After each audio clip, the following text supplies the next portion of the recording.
Good morning everyone. आज का हमारा टॉपिक है चालकता।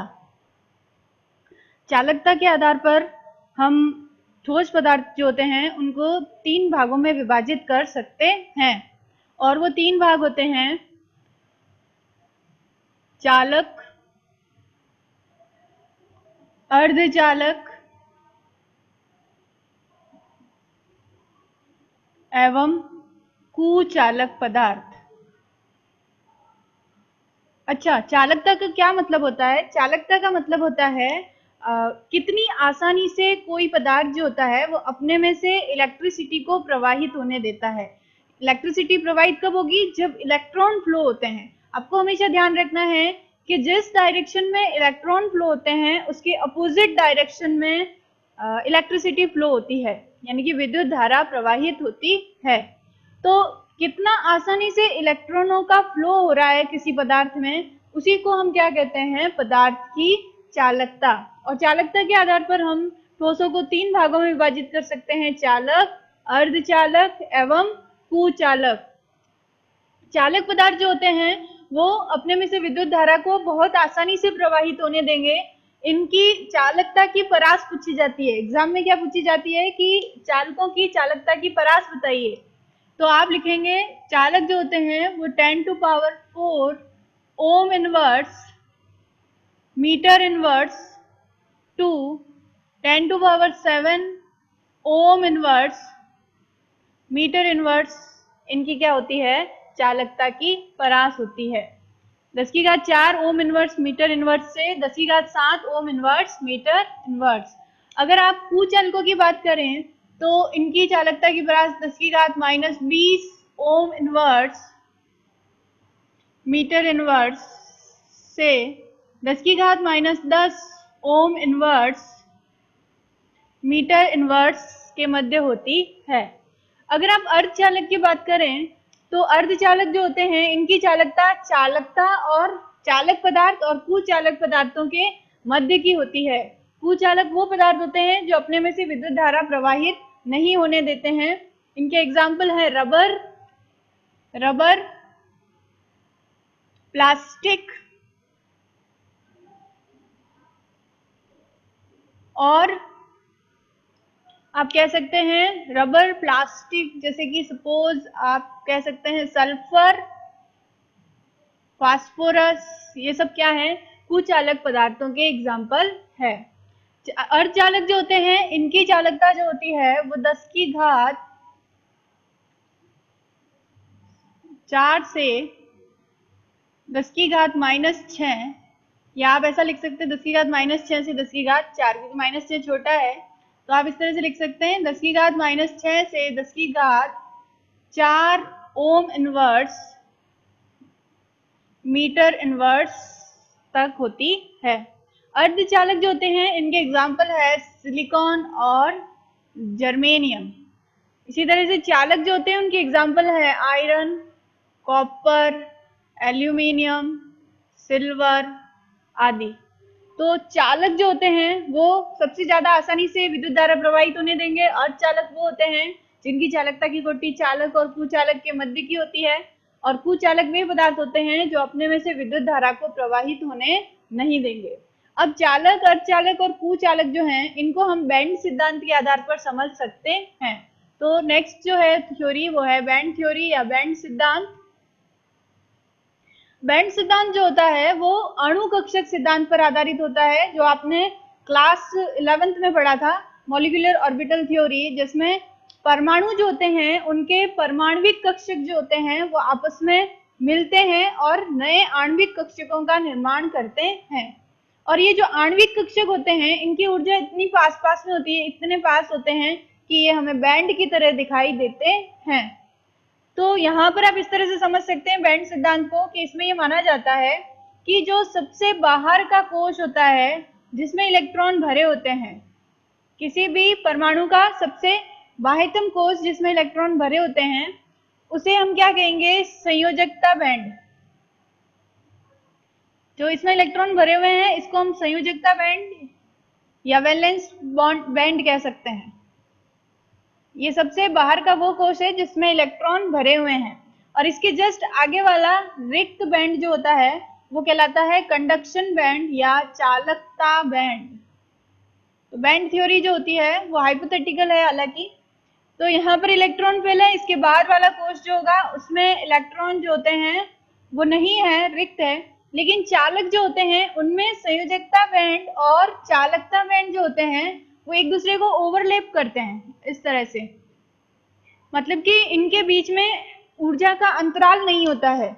हमेशा याद रखना है संयोजकता बैंड और चालक बैंड के बीच में जो ऊर्जा का अंतराल होता है उसे हम एनर्जी गैप कहते हैं या फॉरबिडन जोन कहते हैं, ठीक है। तो यहाँ पर वर्जित क्षेत्र जो है वो है नहीं, क्योंकि संयोजकता बैंड और चालक बैंड जो होते हैं उनके बीच में एनर्जी गैप नहीं है। तो चालक पदार्थ जो होते हैं उनमें संयोजकता बैंड और चालकता बैंड के बीच में एनर्जी गैप नहीं होता है। ये एनर्जी का बढ़ता हुआ क्रम है, संयोजकता बैंड की एनर्जी कम होगी, चालकता बैंड की क्या होगी, ज्यादा होगी, लेकिन यहाँ एनर्जी गैप नहीं है। उस वजह से संयोजकता बैंड के इलेक्ट्रॉन जो होते हैं वो आसानी से चालकता बैंड में चले जाते हैं और इसी वजह से चालक पदार्थ जो होते हैं वो उच्च चालकता प्रदर्शित करते हैं, क्योंकि इनमें इलेक्ट्रॉन आसानी से इधर जा सकते हैं।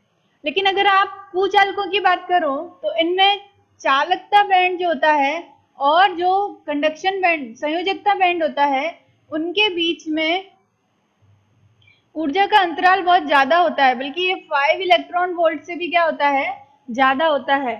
और इस वजह से संयोजकता बैंड के जो इलेक्ट्रॉन होते हैं वो जंप करके चालकता बैंड में नहीं जा पाते हैं।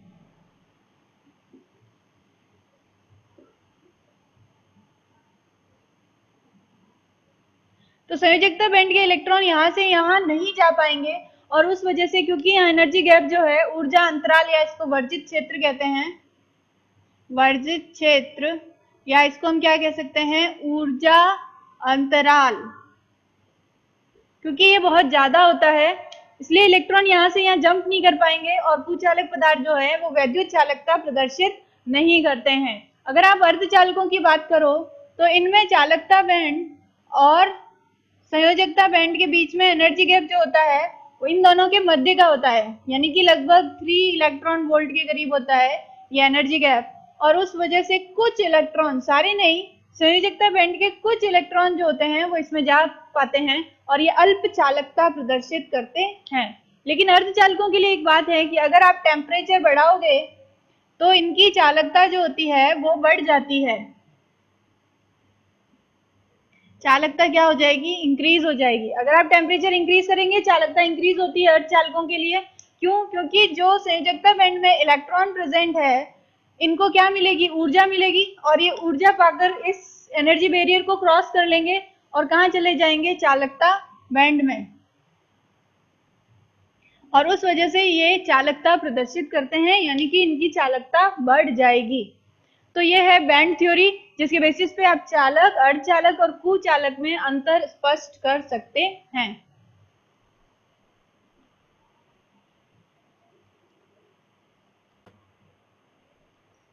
नेक्स्ट टॉपिक है अर्धचालकों के प्रकार। अर्धचालक जो होते हैं वो 2 प्रकार के होते हैं, एक होते हैं प्योर और एक होते हैं इम्प्योर। शुद्ध जो होते हैं उनको हम नेज अर्धचालक कहते हैं। क्या कहेंगे, नेज अर्धचालक। ये शुद्ध होते हैं, यानी कि इनमें किसी भी प्रकार की कोई अशुद्धि नहीं होती है। और जब आप नेज अर्धचालक में कुछ अशुद्धि मिला देते हैं तो बनते हैं अशुद्ध अर्धचालक, जिसको हम डोपिंग अर्धचालक कहते हैं। डोपिंग अर्धचालक। देखिए ये एकदम प्योर होते हैं, नेज होते हैं, यानी कि इनमें कोई प्रकार की इम्प्योरिटी नहीं होती। तो ये क्या होते हैं, प्योर होते हैं, और ये इम्प्योर होते हैं, यानी कि इनमें अशुद्धि मिलाते हैं। आप क्या मिला देते हैं, इनमें अशुद्धियां मिला देते हैं। तो नेज अर्धचालक में अशुद्धि को मिलाकर उसकी चालकता को बढ़ाना, ये क्या कहलाता है, डोपिंग कहलाता है। इसलिए हम इसको डोपिंग अर्धचालक भी कहते हैं। पहले हम पढ़ेंगे नेज अर्धचालक। देखिए नेज अर्धचालक जो होता है, हम जानते हैं कि सिलिकॉन और जर्मेनियम इसके एग्जाम्पल है। अब सिलिकॉन और जर्मेनियम जो है वो ग्रुप 14 के मेंबर है, 14 वर्ग के सदस्य हैं। तो यहाँ पर जो 14वें वर्ग के तत्व होते हैं उनकी संयोजकता कितनी होती है, 4 होती है, क्योंकि उनकी संयोजकता कोष में 4 इलेक्ट्रॉन पाए जाते हैं। तो यहाँ पर सिलिकॉन जो है वो उसका क्रिस्टल कुछ इस तरह का होता है कि ये सिलिकॉन जो होता है वो दूसरे सिलिकॉन के साथ 4 सहसंयोजक बंध बना लेता है। तो इस तरह से प्रत्येक सिलिकॉन दूसरे सिलिकॉन के साथ 4 सहसंयोजक बंध बना के जुड़ा हुआ होता है। इस तरह की इसकी स्ट्रक्चर होती है और इसमें कोई प्रकार की अशुद्धि नहीं है, सारे ही क्या है, सिलिकॉन है। अब होता क्या है कि जैसे ही आप टेम्परेचर बढ़ाते हैं, क्योंकि अभी तो इलेक्ट्रॉन किसमें है, सहसंयोजक बंध में है, लेकिन अगर इनको टेम्परेचर बढ़ाओगे आप तो ये इलेक्ट्रॉन जो होते हैं, जो बॉन्ड के इलेक्ट्रॉन हैं, ये क्या करते हैं, अपनी पोजीशन बदलने लगते हैं, यानी कि इनका फ्लो होने लगता है क्योंकि इनको एनर्जी मिल जाती है। तो ये सपोज हर बॉन्ड जो होता है वो 2 इलेक्ट्रॉन से मिलकर बना होता है, ये आपको पता है। तो यहाँ पर अगर ये इलेक्ट्रॉन इस जगह जाएगा तो ये इलेक्ट्रॉन जो होगा वो इस जगह चला जाएगा, यहाँ पर तो ये इलेक्ट्रॉन इस जगह आ जाएगा। तो इस तरह से इलेक्ट्रॉन जो होते हैं वो क्रिस्टल में फ्लो करने लगते हैं। तो इस तरह की जो चालकता होती है उन्हें हम क्या कहते हैं, नेज अर्धचालक, क्योंकि इसमें कोई प्रकार की अशुद्धि नहीं है और टेम्परेचर अगर आप बढ़ाओगे तो इनकी चालकता जो होती है वो बढ़ जाती है। तो ये है नेज अर्धचालक। लेकिन अगर आप डोपिंग अर्धचालक की बात करो तो डोपिंग अर्धचालक जो होते हैं वो 2 प्रकार के होते हैं। एक होते हैं N प्रकार के अर्धचालक और एक होते हैं P प्रकार के अर्धचालक।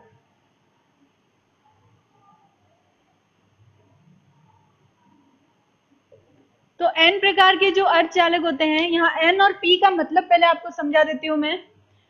N से मतलब नेगेटिव है और P से मतलब पॉजिटिव है।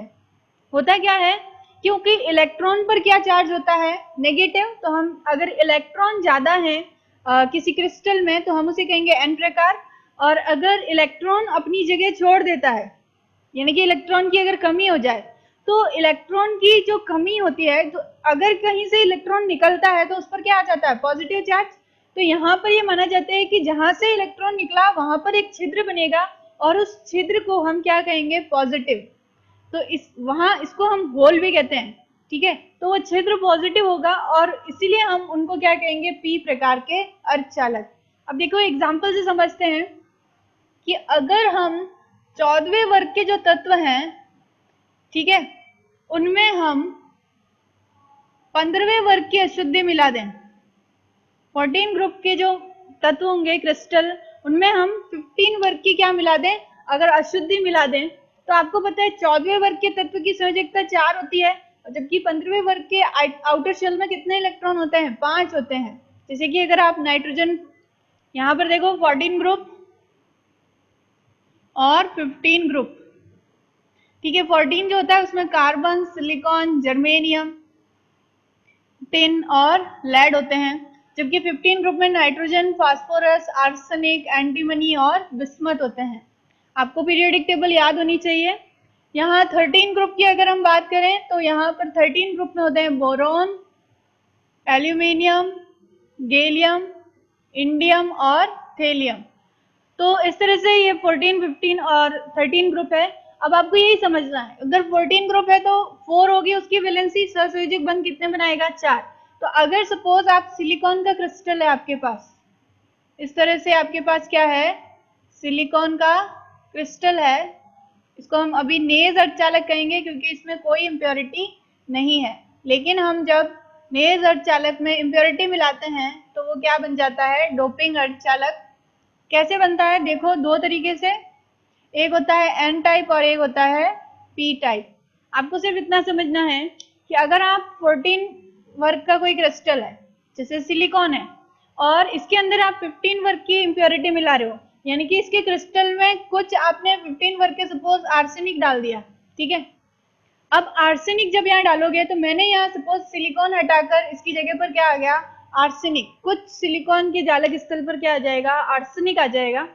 अब ये आर्सेनिक जो है इसके पास एक इलेक्ट्रॉन का यहाँ पर इसने दे दिया, यहाँ दे दिया एक, यहाँ दे दिया एक, यहाँ दे दिया। लेकिन 15वें वर्ग के जो ग्रुप के मेंबर होते हैं उनके आउटर शेल में इलेक्ट्रॉन कितने होते हैं, 5 होते हैं। तो यहाँ पर एक इलेक्ट्रॉन एक्स्ट्रा है। अब ये इलेक्ट्रॉन जो होता है, क्योंकि इस पर नेगेटिव चार्ज होता है, इलेक्ट्रॉन पर क्या चार्ज होता है, नेगेटिव चार्ज होता है, और उस नेगेटिव चार्ज की वजह से ही हम इसको n प्रकार के अर्धचालक कहते हैं। और क्योंकि यहाँ इलेक्ट्रॉन अब फ्री है, ये फ्री इलेक्ट्रॉन जो होगा इसके कारण इसकी चालकता में क्या हो जाएगी, बढ़ोतरी हो जाएगी, क्योंकि यहाँ तो पहले से ही फ्री इलेक्ट्रॉन है, ठीक है। तो उस वजह से ये इलेक्ट्रॉन जो होता है इस क्रिस्टल में अंतराकाशी स्थलों में फ्लो करेगा और इसकी चालकता क्या हो जाएगी, बढ़ जाएगी। तो इस तरह से ये ज्यादा यूजफुल होते हैं इसकी बजाय। पी प्रकार के अर्धचालक में हम क्या करते हैं, 14वें वर्ग के जो तत्व होते हैं उनमें हम 13वें वर्ग की अशुद्धि मिला देते हैं। तो अशुद्धि किसकी मिलाते हैं, 13वें वर्ग की। तो यहां पर आप क्या करेंगे, जो सिलिकॉन का क्रिस्टल है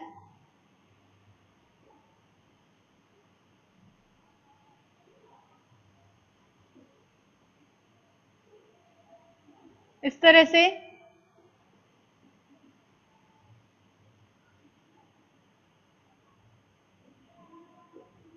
ये जो सिलिकॉन का क्रिस्टल है इसमें आप 13वें वर्ग की अशुद्धि मिला रहे हैं। अब 13वें वर्ग के आउटर शेल में 3 ही इलेक्ट्रॉन होते हैं, तो वो 3 ही बॉन्ड बना पाता है।